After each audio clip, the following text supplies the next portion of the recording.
September 8, 1947 was the Diamond Jubilee birthday of Swami Shivananda. The 60th year of a person is usually honored with special celebrations, and a grand event was planned for Ananda Kutir.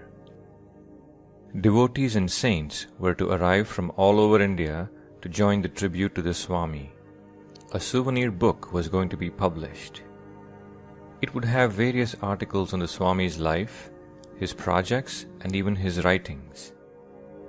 The disciples would provide the content, but there was no one there to take on the difficult task of editing the book and finalizing it.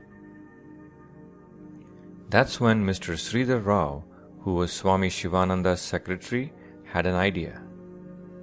Why don't we request that journalist from Delhi to help? I'm sure he would do a professional job. Swami Shivananda agreed. Thus, destiny in the form of Mr. Rao would bring Menon back to Rishikesh. Now this person, Sridhar Rao, would soon become none other than Swami Chidananda, a great yogi who eventually would succeed Swami Shivananda as the president of the Divine Life Society. The request was sent. Menon agreed. When he arrived at the ashram in September 1947, just 3 months after his first visit, everyone was quite shocked. He had lost a lot of weight and was near skin and bones. Rumors of a 45-day fast quickly spread. Menon ignored any references to it and kept to himself.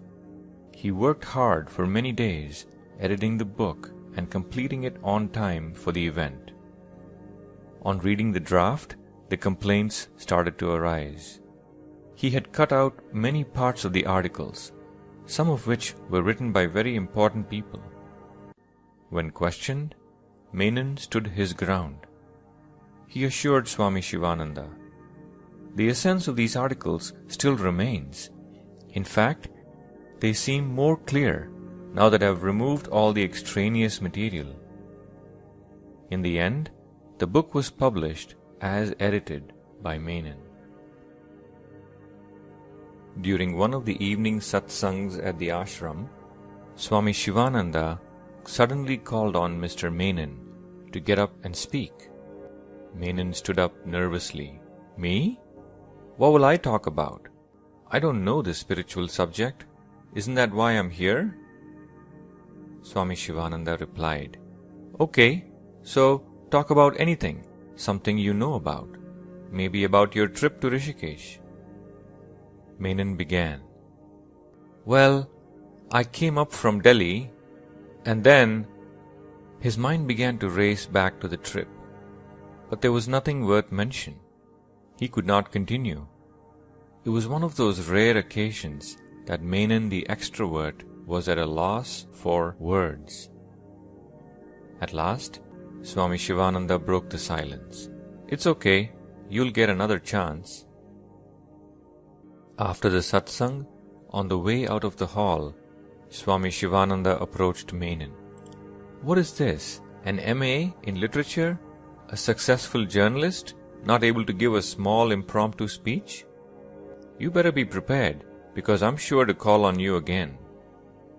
And he started walking towards his cottage, but then suddenly turned and said, "Say, why don't you take the theme of Shreyas and Preyas as your first topic?"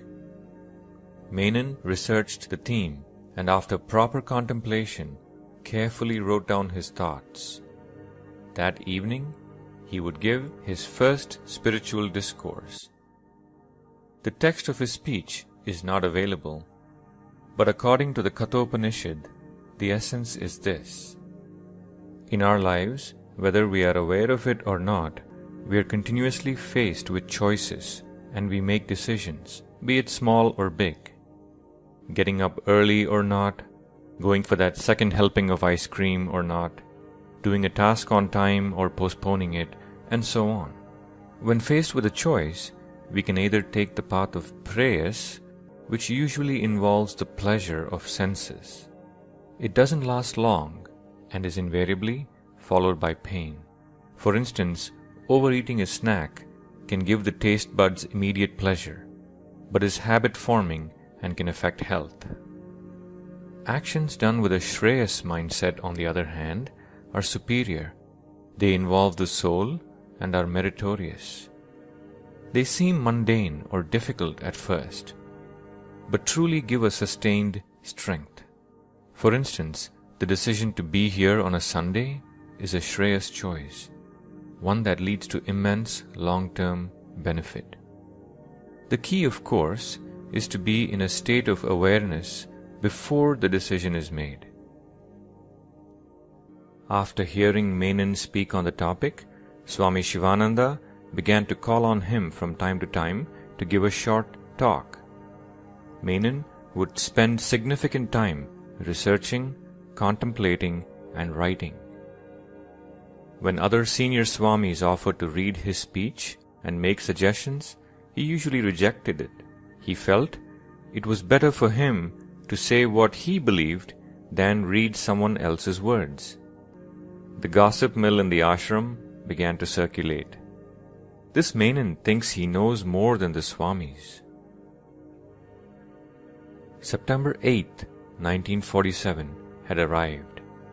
Swami Shivananda's 60th birthday was celebrated in a manner fitting this great saint. What we're about to see is a small but rare glimpse into this event.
Hari Om Namaskar.